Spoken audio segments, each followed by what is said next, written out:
Welcome to Talking Buffalo, featuring conversations with guests from around the world of sports, media, pop culture, and all things Buffalo. With your host, Patrick Moran.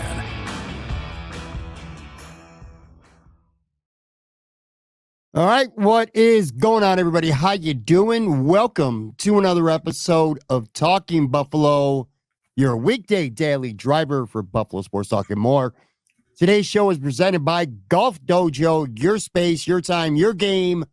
Bring your game to Golf Dojo, Western New York's best indoor golf experience. Visit mygolfdojo.com. Today is our Tuesday episode, recording this early on a Monday morning, which means, as usual right now, I am joined by my good friend, Anthony Marino. What's going on, buddy? How you doing? Hey, man. Everything is good. How you doing? Good. We got a lot to get to today, too. We're going to talk James Cook. I have this idea in my head. I want to get your thoughts on it, about him potentially running for 1,500 yards. And I know a lot of people are rolling their eyes. And I'm like, it is crazy, but maybe, just maybe, and we'll talk a little bit more about this, not as crazy and far-fetched as it may seem. I want to get some thoughts from you on the Bills signing a former wrestler last week, Gabe Steveson. We'll talk about that as well. Going to have a new segment on the show, the medal stand. I kind of like this a little bit better. I mean, maybe we'll throw back some of our finish sentences as well, but we'll see where this one goes. So plenty to get to today.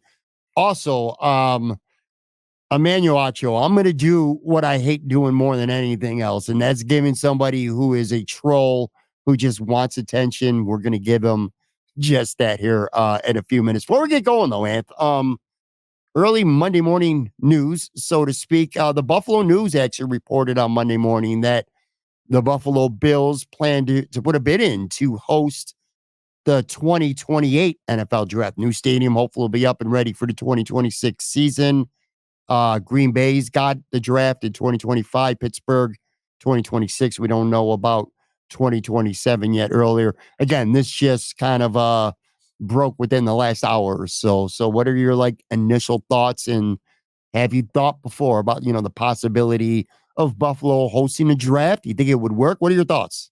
Yeah, no, my initial thoughts are that I love the idea. I think with it, a lot of times we've seen in the past too, where it used to be, if you build a new stadium, that puts you in a position to host a Super Bowl in the future. And, I think as we've seen that evolve, it's just like, okay, that is not a trend that is going to continue to happen for a number of different reasons. But now that the NFL draft moves from city to city, I could definitely see Buffalo and Western New York being a prime host, and really just kind of, one, embracing this, show that it can be a destination in many ways for fans, not just of the Buffalo Bills, but when you think of, a easy enough drive from Pittsburgh, from Cleveland, from Detroit, even if you want to say Cincinnati, you can be a nice hub to host this type of event. And I think when you have a new stadium, and I get it, some of the cities hosted at the stadium. I think Dallas did back in 2018. Yeah. Some of them do not, but you've got this centerpiece now that you can use as that to bring folks out. I think it would be great for the Bills. I think it would be great for the city. You think of the economy and kind of the positive impact that it could have there. But I was really excited to see that news this morning, and I hope it's something that comes to fruition. I saw in that Buffalo News article by Ryan O'Halloran put it out there on Monday morning. Detroit last year, 775,000 people came to Detroit for the draft this past year. All 50 states were represented, 20 different countries I saw in that article. Sure, it would be exciting. It would be great for the city. And I'll say this too. I know a popular sentiment going around, and maybe there's a lot of validity to it right now, but just on social media right away, because we've heard about this before, about the Sabres potentially hosting a NHL All-Star game, and that has not come to fruition. But a drawback potentially is accommodations, just the city. Can the city host that many people? I would think, Anthony, that the organization and whatever committee that is going to be putting this bid together, that they've done their homework a lot more than Patrick Moran and Anthony Marino and a lot of Buffalo Bills content creators and fans right now on social media that are automatically going to assume, well, how the hell are you going to be able to accommodate, if there's 775, if even a third of them are coming from other states and countries, over 250,000 people to converge on Western New York over those 3 days. But I mean, I think it's also fair to question, the size of the city and accommodations. That's a lot of people potentially to accommodate. And this draft keeps growing every year, so it's just getting bigger and bigger and bigger. Yeah, and it is a lot of people to accommodate. Like you said, there's so much that go into these bids that take place. And I know people can look at it and say, well, why this, why that? And many times it becomes something that is regional, right? Like you think about if you're a city that hosts the Final Four, yeah, all those hotels are not within walking distance to where the game is being played. In a couple of these cities, yeah, you have a decent number that are within walking distance, but many folks are staying, out by the airport, out in the suburbs, like they're commuting in and out for the festivities that day. So, I get it, as people might say, well, hey, is there the capacity? Yeah, it might not be right there, again, from a capacity standpoint. But when you talk about the ability to commute in and to be a part of this and to get there, like, it's something that we've seen cities pull off. And again, you've got a few years to get to that point too. Should you start the planning process? I think I still think it's pretty exciting. Yeah, and then the other thing, which it would not be, exclusive to Buffalo by any means, is the weather. You are rolling the dice when you have a draft in Western New York, or in that region, I should say, in April. But look, man, Detroit just did it. Chicago's done it. Pittsburgh and Green Bay are going to be doing it over the next 2 years. They're every bit as potentially cold, even into April, as Buffalo. But that's kind of what comes with the territory. And you don't know how that's going to play out until literally maybe 48 hours or so before the draft starts. It's funny because Luke Combs came to Buffalo and he played at the stadium 2 straight nights in April. And I remember the tickets going on sale. And you know me, I've complained about this many times. I do not like being cold. And I did not buy those tickets because I did not want to take a chance that it was going to be cold.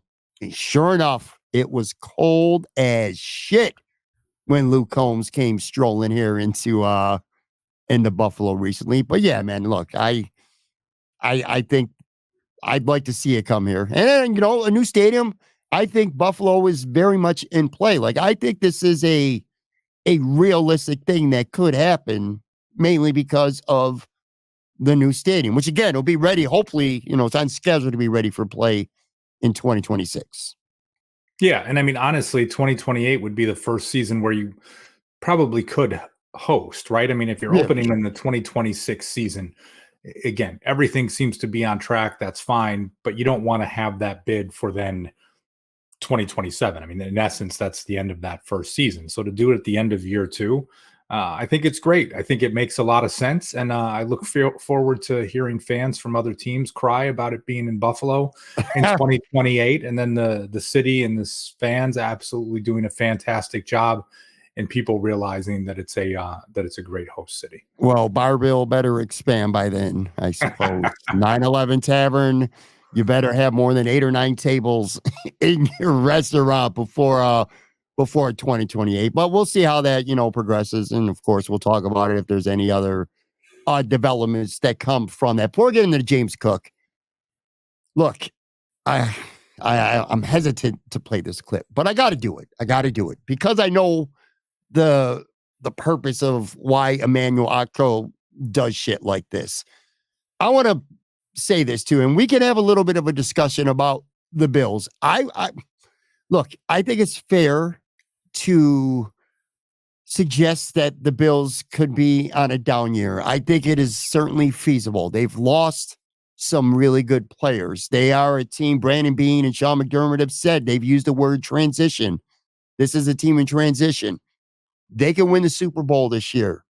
They can miss the playoffs this year. And I don't think either of those would be incredibly shocking. So I want to say that this is not me being a Bills homer right now, that it is feasible that this could be a year where this team struggles because of the influx of new players, and they need a lot of things to go right. But that said, to suggest that a Super Bowl window is closed right now in the spring of 2024 before training camp even starts, that in itself to me is ridiculous. And to say it is not just closed, but there's drywall over it as well, that's just the level of trolling that Emmanuel Akko, I think he's on what, FS1 now. It's just, that's the level of trolling that he's become known for. And I hate giving attention to people like this when you know damn well this is what they're looking to do, to get people like you and I on talk shows discussing what they say. But I'm going to do it. So for people who have not seen or heard this yet, and I don't know, have you seen this clip, Anthony? No, and it's funny that you're playing it because good. I was going to wait until after you do. I mean, this is the type of stuff that I avoid. You know what I mean? I know you do. On the timeline, and people are just like, "Oh, you've got to." I can't believe this. It's like, yeah, I totally can. These guys are doing a show in whatever, late May at the time. There's, NFL is still king when it comes to discussion, but there's nothing to talk about. So you take a stance to accomplish this. So I'm surprised that you're even playing it. Like I said, you're forcing me to watch it now, and that's fine. So, yeah, it is what it is. So this will be my first time hearing these comments. And I'm sure for a lot of people, again, it will be their first time hearing and seeing it as well. And again, I just want to preface one last time.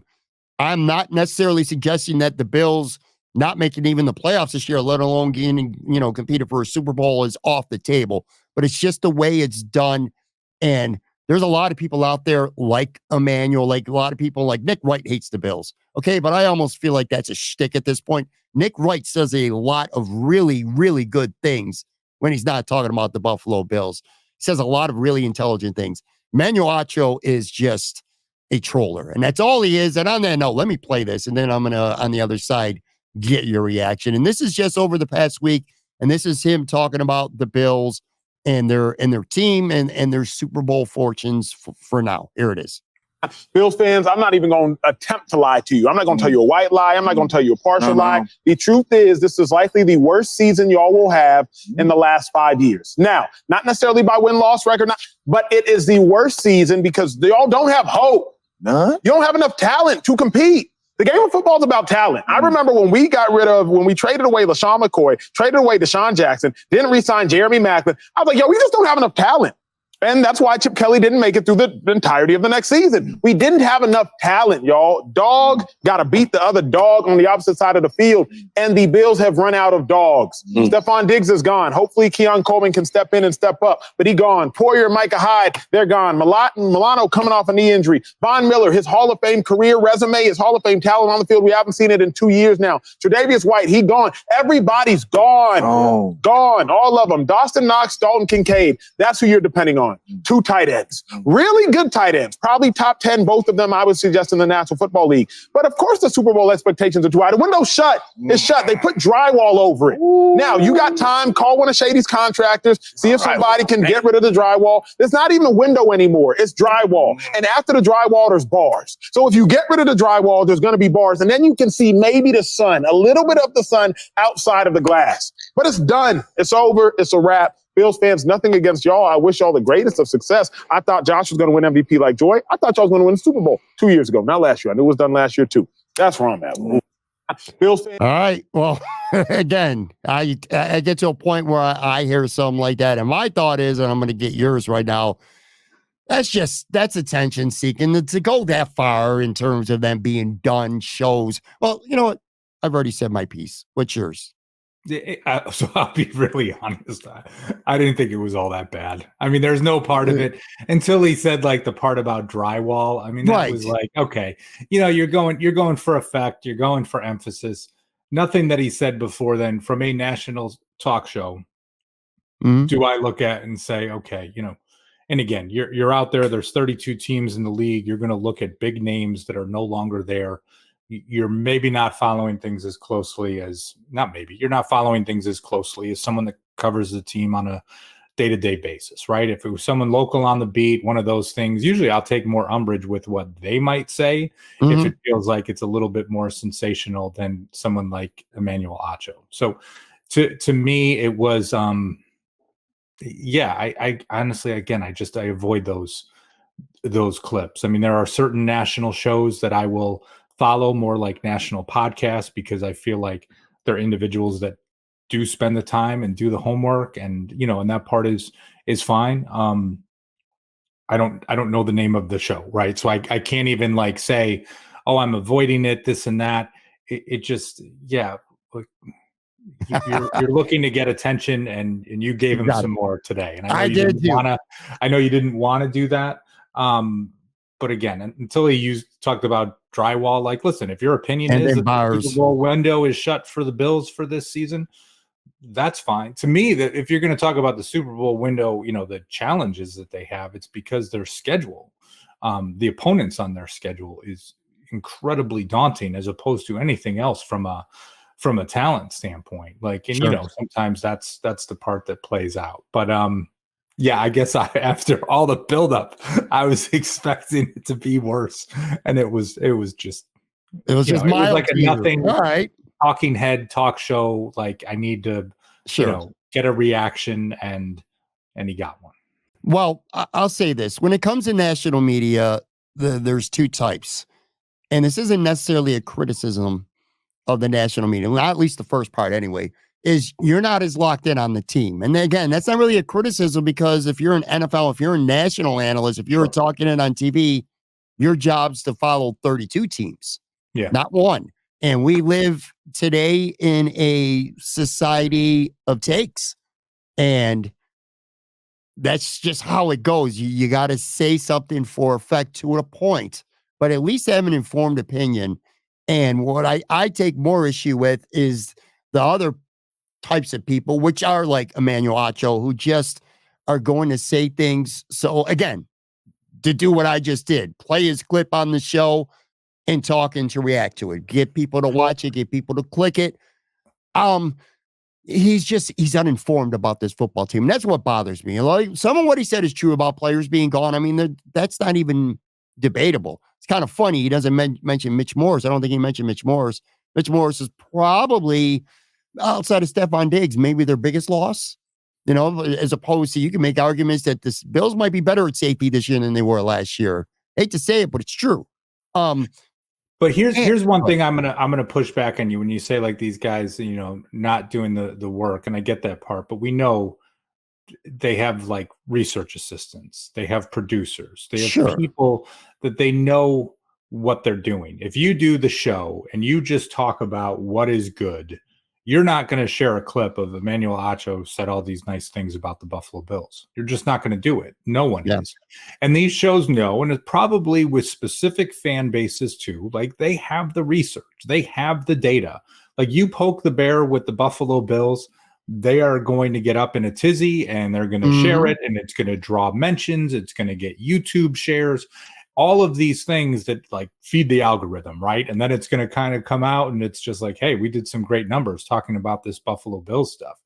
I mean, even we talked about it before with Stephon Diggs, and granted, we were proven wrong, right? Thinking that Stephon Diggs, there's no way he was going to get traded, right? But it was good for business. If you were a talking head on a Buffalo Bills show, if you were a national show, you start talking about Stephon Diggs and him being unhappy, and you show the clip of him with his arms up to Josh Allen and what's going on in Buffalo, and will he get traded, and who wants Stephon Diggs?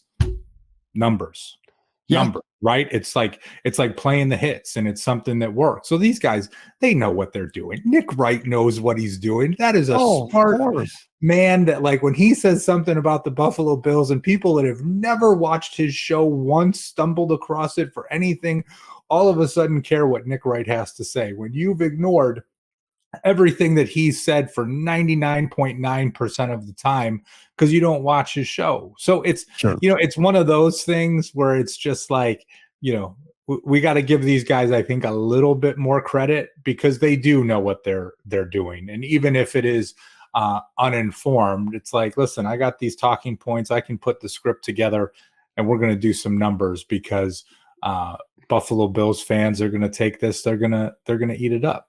Sure. And look, to some extent, it's kind of like a musician. You got to put out a record. You got to put out a record people are going to buy.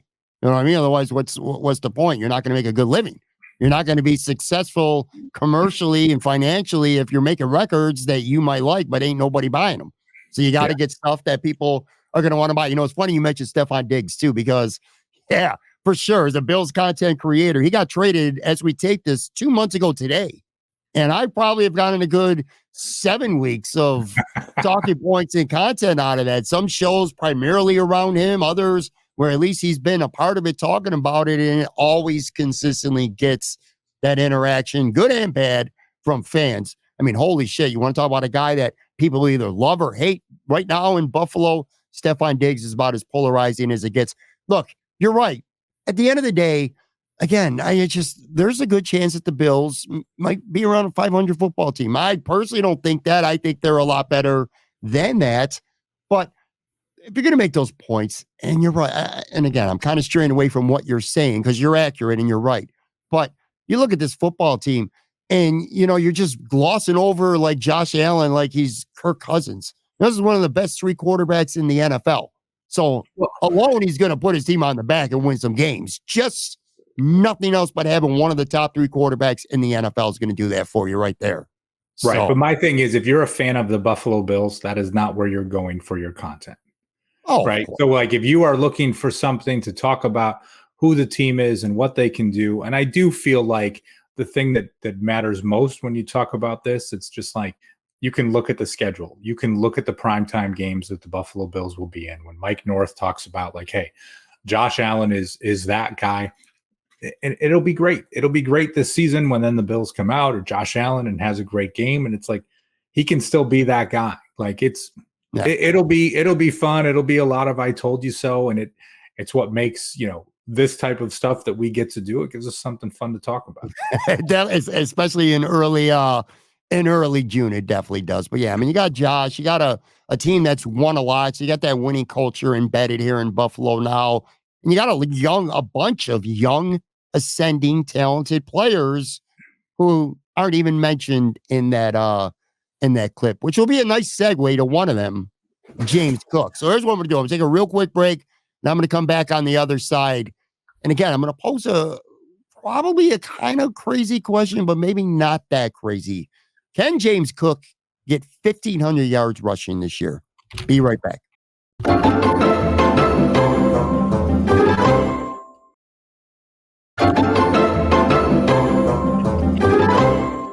All right, I am back here with Anthony Marino. All right, man, let's talk a little bit of James Cook. It feels like we've been talking about James Cook a lot, actually, over the last couple of weeks. A couple of weeks ago, he was a sleeper player.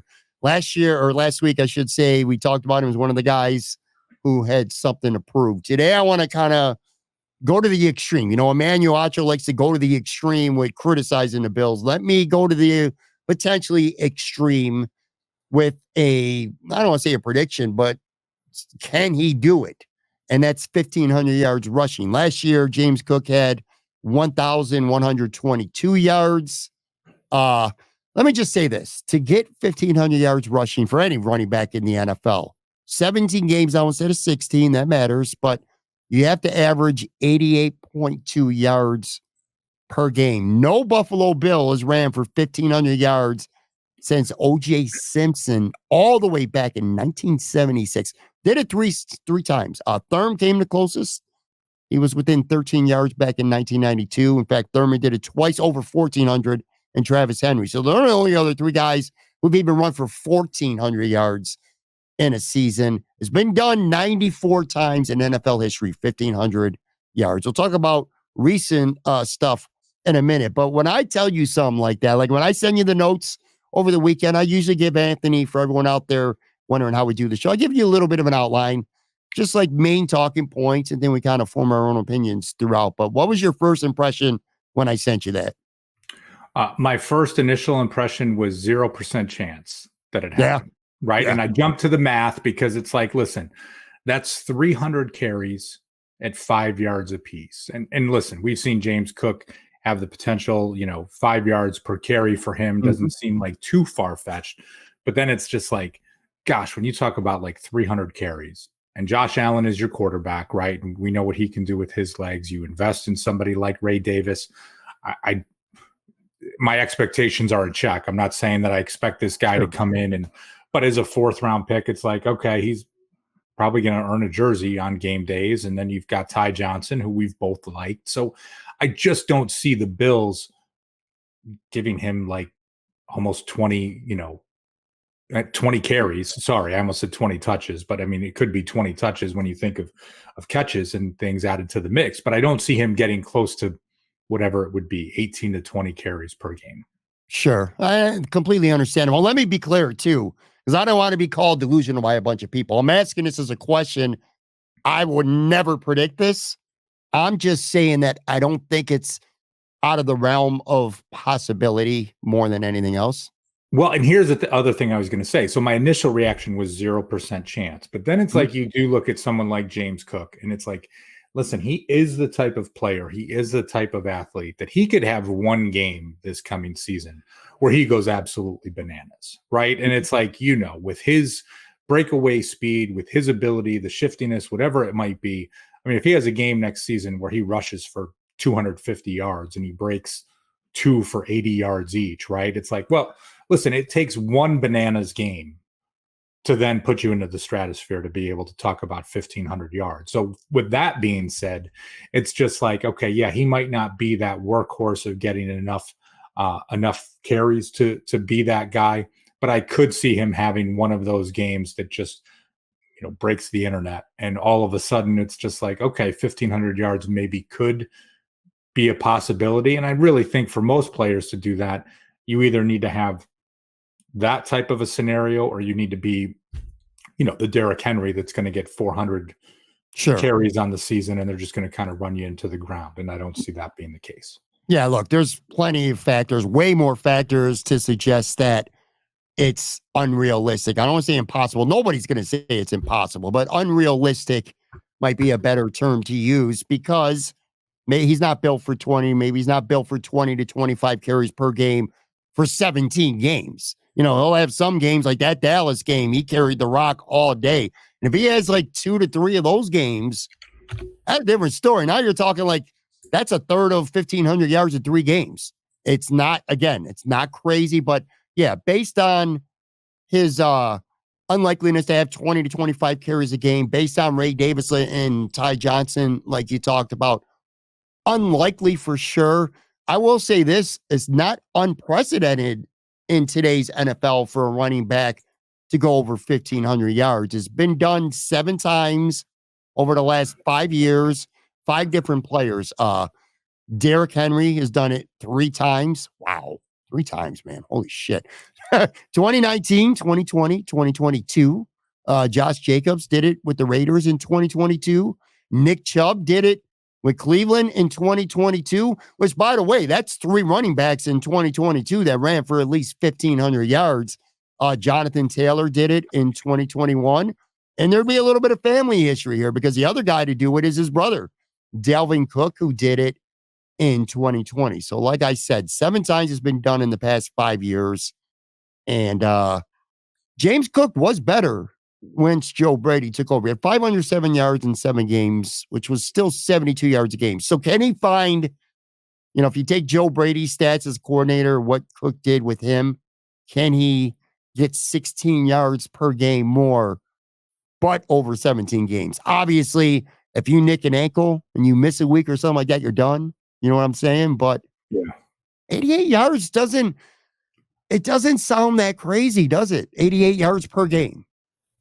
No, it doesn't. It doesn't sound crazy. Again, even as I think to it, it's almost like 1,500 yards. I have myself a hard time embracing that piece. If you were to say, could he get 2,000 all-purpose yards? That I would be like, oh, I can definitely see that. Which seems like another type of milestone, right? For the type of player that he is. But like we just said, I mean, listen, he could have 2 games where he goes absolutely bonkers, and it could happen. It could certainly happen. So Yeah, we'll see. I mean, James Cook, this is a real interesting year for him, right? Disappointment of a rookie season.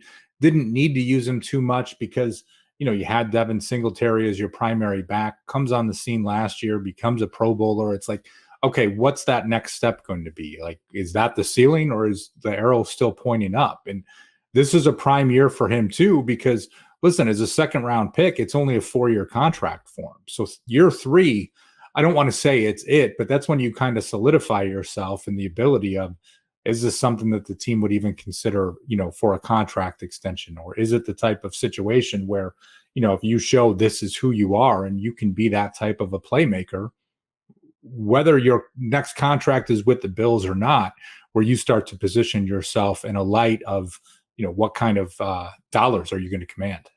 Yeah, for sure. Look, I'm looking at his stats too last year. So 237 carries. Obviously, that would not be enough. But you talked about he'd have to have a certain amount of carries and yards per carry. Well, he averaged 4.7 last year, and he averaged 5.7 as a rookie. Only 89 carries. So as a rookie, yards per carry wise, I don't know, man. Again, I'm not going to be crazy enough to predict it.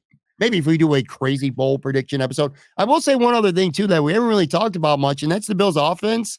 I am convinced that they are going to run the football more. If he could stay healthy over the course of a full season, he had 237 carries last year, and he was kind of in the doghouse relatively early with Ken Dorsey a little bit. Like, if he made a mistake, he sat down.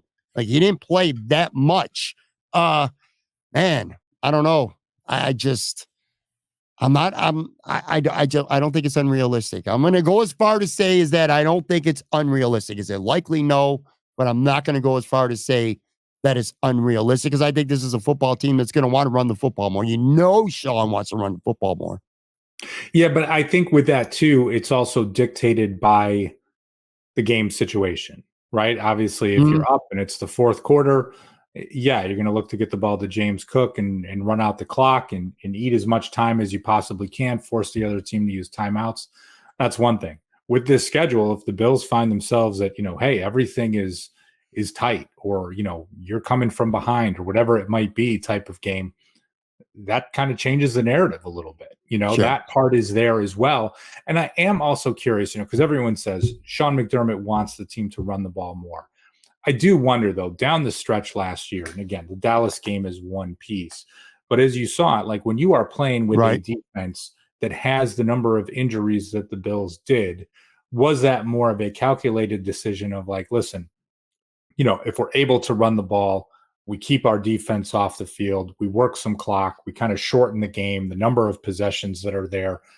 I don't know if it's necessarily that that's what Sean wants, as opposed to more of, again, that became the game script because you don't have Matt Milano out there and Daquan Jones is out and, obviously Tre'Davious White is out. And then you've got, banged up safeties and all the injuries that the Bills had gone through. I don't need to run through all of that, but it will be very interesting this year, right? I mean, you talk about future discussions we have this season, how much they are going to run the ball. And there's probably people listening to this right now that are like, screaming at you talking about James Cook running for 1,500 yards because that takes up a lot of carries, right? That's a lot of plays that would be handoffs, and people are probably like, throw the ball. Why are you doing this? Why are you doing that? So it'll be pretty fascinating to watch. Yeah, look, realistically, 10 to 15% at best for 1,500 yards. The only reason why I would even go that high is because we saw it against Dallas. I think there's a good chance he could have 3 of those games where,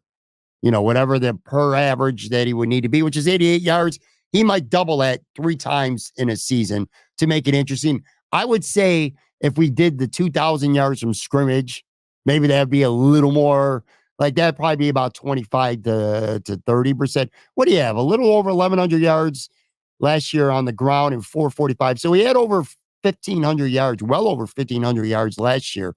If you added passing in, because he had some bad drops too, maybe 2,000 for scrimmage yards. Dude, why don't you write back to me on Sunday and say, yo, you're crazy, but maybe 2,000 scrimmage yards could work.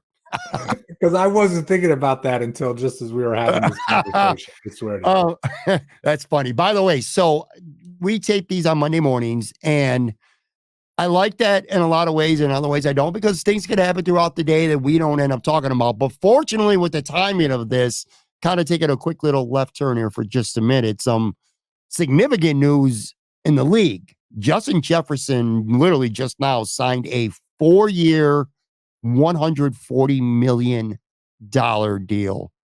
Holy crap.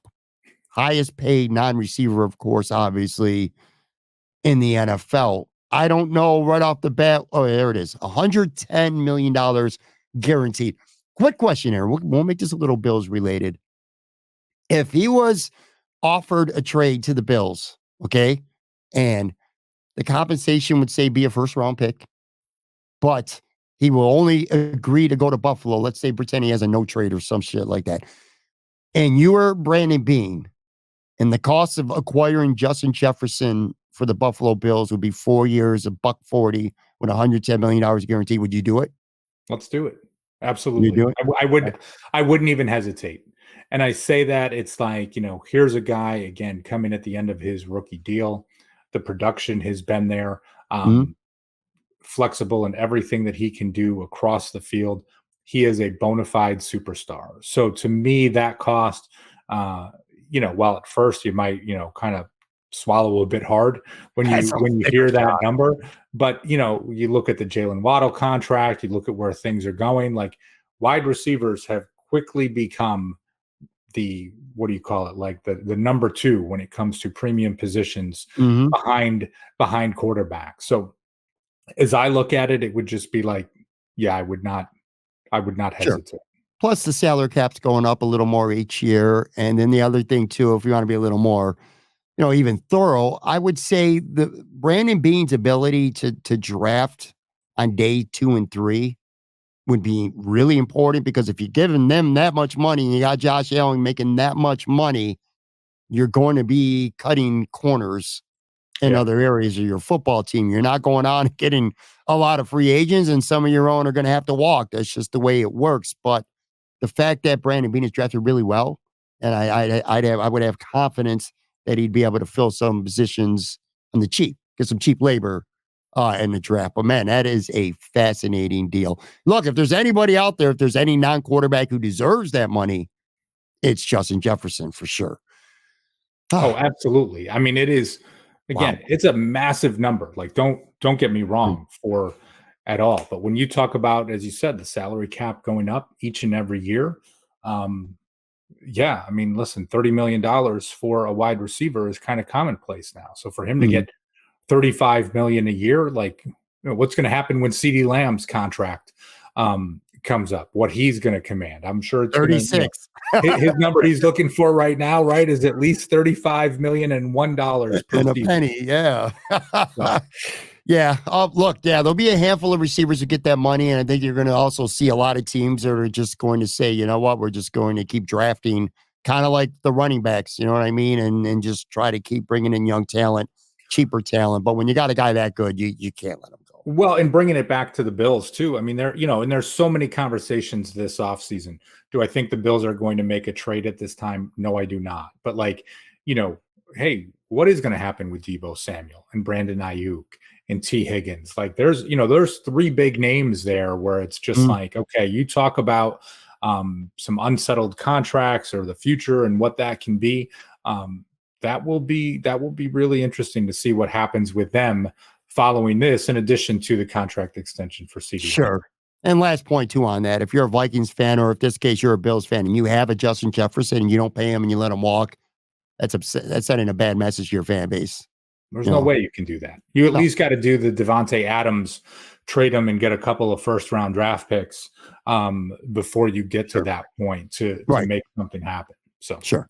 All right. Before we get to our medal stand little game here to end the show, I just want to spend a couple minutes talking about Gabe Steveson. So the Bills signed him last week. If you're on vacation or something last week, you don't know, he is a former Olympic wrestler. He is a former WWE. Well, they're all called superstars. Every WWE wrestler is a superstar. That's the terminology. It was to say the least, a peculiar signing. And he's somebody that the Bills have shown interest in previously. The weirdest part is the dude has quite literally never played organized football ever. But Sean McDermott loves him some wrestling. And I don't know, it's just a head scratcher on many levels because he hasn't played before. And there's also some past legal accusations. I kind of ask you the same thing like when I sent you the James Cook thing. Like, what's your initial first thoughts to the Bills signing a guy who's never played football before to play defensive tackle? I should put that in there too. Yeah, if this was I don't know, 2014 and you're in, year 15 of the drought and you're looking for whatever miracle can come about, it would probably be like, well, hey, maybe this guy could be something and it can happen because you weren't relative as a franchise and you couldn't get free agents to really want to come to Buffalo, and you weren't on the map as those things would come about. When I saw this the other day, it was a bit of a head scratcher to me. Mm-hmm. The let's just call it the questionable background, and I don't want to kind of get into all of that because I haven't read up everything on it or whatever took place there. Yeah. But as a player, right? And again, hey, you draft a guy in the 7th round as part of the International Pathways program. That's a rugby player, and you can stash him on your roster and you get an exemption and an additional roster spot. I'm totally cool with that piece, right? Based on the size of the individual, the measurables, the testing, all of these types of things. This one just doesn't make sense to me. And it's like, listen, if he ends up, being a rosterable player and they were right or whatever, like, hey, that part is fantastic. But to me, I don't see this. And I know there will be people who will probably say like, well, hey, look at someone like, Chris Manhertz and what he was able to do of going from, playing college basketball to, a 10-year career in the NFL. I get that.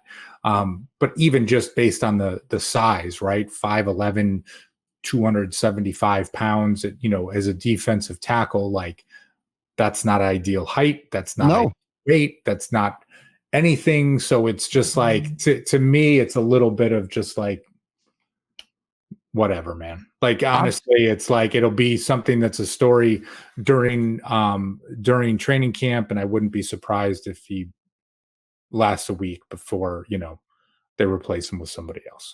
It's everything about this just feels off and feels weird to me. Confusing, I guess, would be the best word. The Bills don't need no publicity stunts. And if they want one, this probably wasn't the best one to have. Definitely not. Let me say this. One of my favorite terms that I like to use when I kind of evaluate things in life is the juice worth the squeeze? Anything that's like controversial, you know what I mean? If things aren't easy, effortlessly, and smooth, it's like, well, is it worth it? Is the juice worth the squeeze? I don't see anything about this that makes me think the juice is even potentially worth the squeeze. First of all, if he made this football team by some miracle, what does that say for players who've been playing football their whole life? That a guy could just come in who's literally never played football. I mean, he's not putting the pads on. He never played high school football, never played college football. Yeah. And he were to make this roster or even be good enough to occupy a practice squad spot. That to me would be insane in itself. I know him through wrestling, not even Olympic wrestling, like amateur wrestling. I am a lifelong WWE fan. I remember it was huge news when he signed. They were talking about him becoming the next like Brock Lesnar in WWE. He did not work out. He did not last. Don't really care about his on-screen personality because he's a football player now. You know what I mean? That don't really mean much. But he didn't work out. I have seen several former wrestlers have negative things to say about his character, his work ethic, which is kind of an oxymoron because you don't become an Olympic wrestling champion with a poor work ethic. I mean, let's just be real about that. And then the legal stuff. I don't want to dive into that really much either. I will give Tim Graham a shout out on his podcast. He always seems to be the one to cover the controversial stuff. That's just what Tim is one of the many things he excels at. But anyway, he had someone on, I guess, and I need to apologize. I didn't write it down to do my homework there. But they had a discussion about the legal side. And long story short, he was accused along with a teammate of sexual assault at the University of Minnesota. The case, he was accused, and let's just point that out, accused, not convicted or anything. In fact, the case was dismissed, which they called the lack of evidence, but the DA said because at the time, the alleged victim was intoxicated, and in that state at that time, you could not press charges if you were willingly intoxicated. That law has quite literally been changed since then because of this. That's worth noting as well. So, look, man, and then the last thing, I'm not praising it, I'm not bashing it, but the Bills are like not afraid to take chances on some questionable things that have happened in the past, like just that Cortez Cephas they just signed. He just spent a whole year. I mean, he already got cut, so he didn't even make it to minicamp. But the point is, they signed him. He just spent a whole year banned from football for gambling. Of course, the Matt Araiza thing, they knew to some extent a little some of what was going on. I don't know, dude. It's just a real head scratcher for me at the end of the day. I guess that's what I'm getting at. I can't get past it. Yeah, it does not. It does not add up to the quote, right? Is the juice worth the squeeze? I do not think so. And listen, the Bills, they can sign guys, they can get them in the building. You talk about Quintez Cephas, the guy was signed after the draft and gone sometime in May. It didn't last very long. So I don't want to kind of overreact to this either of just this is who the team is, trotting out there as a face of the franchise or any of those types of things. I'm not gonna overreact and just sure whatever right now. If you forced me to come up with one positive thing to say about this signing, it would be this: he goes to camp. He's got no chance to make this team. He's not making a 53-man roster. He's probably got very little chance to make the practice squad. But Sean McDermott, a wrestling guy who might think that wrestling could play a big role in the defensive tackle position with the use of hands. This guy is obviously an elite user of his hands.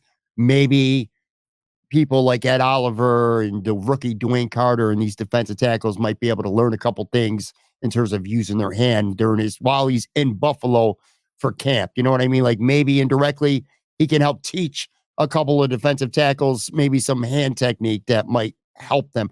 That is quite literally the only positive that comes to my mind, but even potentially, maybe I'm even reaching for that. But I mean, that is a reach, that is a stretch, that is and I get it. You're trying to find a positive. It's like, bring in Cale Sanderson then to practice for 2 days. Bring in anyone that you want that's a historic wrestler that has the background and can talk about hand technique and those pieces. So it's just I don't get this. I hope it, honestly, in some ways, I don't want to say I hope. I never want anything to fail miserably, but just okay, you can try this and just be it did not work, and just move on, please, and focus on the other 90 players that actually have a chance of making the team. Last thing, this shows, if nothing else, Sean McDermott's got some stroke, because nobody's going to deny that this was a Sean McDermott move. This was not Brandon Beane and his scouting staff saying, we got a lot of potential. This is Sean McDermott, obviously with a big wrestling background. This is a Sean McDermott decision and move. So he's got some stroke there in that building. Anyway, all right, let's finish up with our medal stand. This is what we're gonna do. Well, maybe we'll switch it up now and then, but we'll do this at least some weeks. Instead of finish the sentence this week. Basically, what I'm gonna do is I'm giving you a topic, and you are going to award 3 medals. We'll go from bronze to silver, and then the gold, and we'll just have a different topic each time we do it. This topic today is going to be most fun sports teams that you've enjoyed. And this could be any sport. It could be a singular season. Like, for an example, the 2023 Bills, just throwing that out there.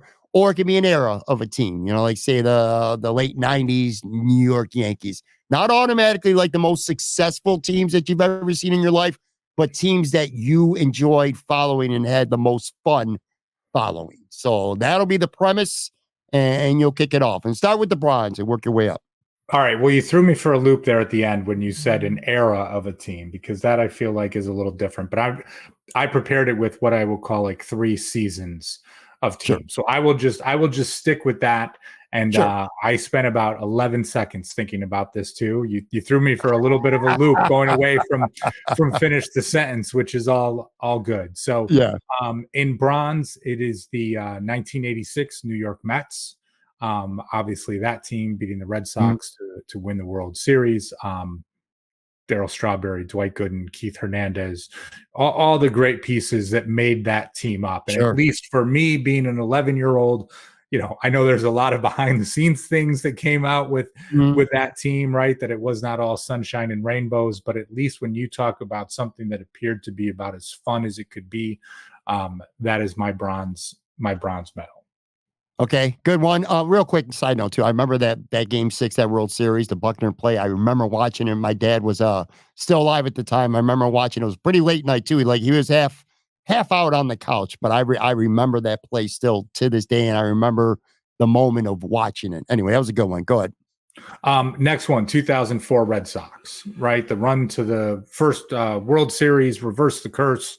All the knuckleheads that were on that team, the rivalry with the Yankees, kind of taking down the quote unquote evil empire. A lot of personality on that team. When you think about those guys, kind of the self-proclaimed, I don't know what they call themselves, like the idiots or whatever it was, but Kevin Millar kind of being at the center of that was as fun a stretch in baseball to ever watch. Literally when you think about that history that was being made. So that was my silver medal on the medal stand. If you were sitting next to me instead of on a computer screen, I might hit you with this coffee mug for saying that. Whatever, man. You know what? Yankee fans are just I can't. That's a whole other discussion for someday. It's anyway. All right. And on the gold medal stand for me, and this is a little bit different, but this is what would jump to the top of the list for me and might be a little bit cheating because it's an Olympic team, but the 1992 Dream Team. When you think of what USA basketball had meant for so long, and for whatever reason, probably up until, I don't know, around 2010, I have always loved the US men's basketball team. Following that group, whether it was the college players, and obviously when that came together, the first time bringing the pros, I mean, literally the best of the best. Icons in Michael Jordan, Magic Johnson, Larry Bird, the list goes on and on. And that collection of stars, and just really with two sides of it. One, right, like we're going to go and we're going to kick the living crap out of everybody. But they seem to have a lot of fun with each other and being teammates for the first time and not being at each other's throats. And that was pretty remarkable to me, different documentaries on it.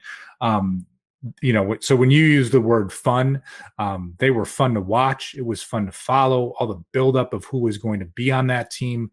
Man, I love that team in so many ways. That's my top choice. That was a good one. All right, I'll go. So I'm cheating right away with the bronze because I said teams, and then I realized it afterwards really isn't a team. This is a individual. So yeah, I'm cheating. But Tiger Woods, the late 90s when he won his first major, he won a major at the 97 Masters, probably for a full decade through the 2008 US Open. 14 of his 15 majors he won during that era. He single-handedly made me want to watch golf. And when he was on in a tournament, and especially if he was in contention on a weekend, which was pretty much most weekends that he played in, I watched. It was just fun to watch him play golf. And he is quite literally the reason what got me into golf to the extent that I still am today. So he is my bronze guy. And again, I'm cheating because he's not a team. He's a player. Sorry. Breaking my own rules here. Silver medal, Edmonton Oilers, who, by the way, on Sunday night beat Dallas. They're going to the Stanley Cup. I think that's really cool. Anyway, the mid 80s to late 80s Edmonton Oilers were just so much fun. They won 5 Stanley Cups, and the brand of hockey that they played was just so fast, and exciting. I know you're a college basketball guy. It was kind of like Loyola Marymount. Remember that squad? Oh, sure. They were just run and gun. That's how the Edmonton Oilers were. And it wasn't even just Gretzky. It was Curry and Coffey, Mark Messier. There's just so many fun players on that team. I remember them coming to Buffalo during those years, and I was rooting for the Oilers. Like, I was a bigger Edmonton Oilers fan than I was Buffalo Sabres fan growing up, just because that team was so much fun. You're not much of a hockey guy, though, are you? You are, but I mean, you respect the sport, but you're not much of a hockey guy. I have a great deal of respect for the sport, the athletes. Maybe if the Sabres were better, I'd follow it a little bit more, but it just seems to be a little bit of a buzzkill each season. So, well, at least you have respect for the sport, which is more than I could say for Matt Marino, who just sits there and talks down on hockey on my show. He buried hockey, the sport, period. All right, so that was my silver. And then my gold, maybe this won't be too much of a surprise to you, but it's the Chicago Bulls in the 90s, during the Michael Jordan years. I had to watch them. When they were on TV, I think there was the TV Guide days back in there. There was no internet and stuff like that. So you had to look at your TV Guide. And I'm telling you, anytime they were on TV, if I could watch them play, I watched them. They were a bunch of, especially that second run when Rodman was there too. They were like literal rock stars. They were like a big music, group coming to your town. Everywhere they played, everywhere they went. And it was just so much fun to watch them play basketball. I watched as much, and I haven't been a fan of the Bulls before or since, but during that era, man, and I'm a Knicks guy. I'm a lifelong Knicks guy, but man, the Knicks weren't fun. They were good, but they played that backyard brawling type of basketball. The Bulls were fun as hell. See, I think I misunderstood the assignment here. Like when you said fun, I thought like a fun culture, like a fun-loving group of guys. And Michael Jordan didn't exactly exude that type of fun when it came to, his expectations with the team. But I'll be honest, man, like having WGN as part of the cable package growing up, just a lot of great memories. Like that's what we would do every night that the Bulls were on. And we weren't an NBA family at the time, right? But me and my dad, like when the Bulls were on, and still to this day, the greatest introduction in all of sports, right? When the lights would go down and the music would start, that was something on WGN they would show each and every night. It's like they were smart enough to know, listen, people are going to tune in at the beginning of this game to watch this introduction. And it never disappointed. I agree, 100%. All right, well, that's going to do it for this episode. I'll tell you what, everyone out there, if you're watching or you're listening, I want you to consume this.